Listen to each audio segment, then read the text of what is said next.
మంచిగా అడుగేద్దాం. రెండంటే రెండు గుండెలను ముడి పెడదాం.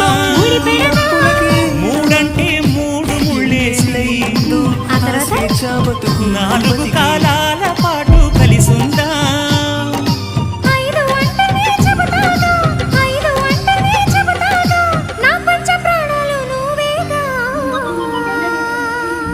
అమ్మావు ఇల్లు ఈగ చదివానాడు,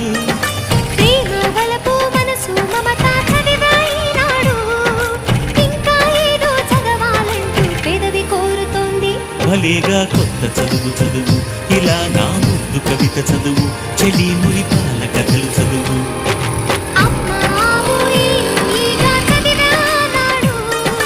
ప్రేమ బలపు మనసు మమత చదివా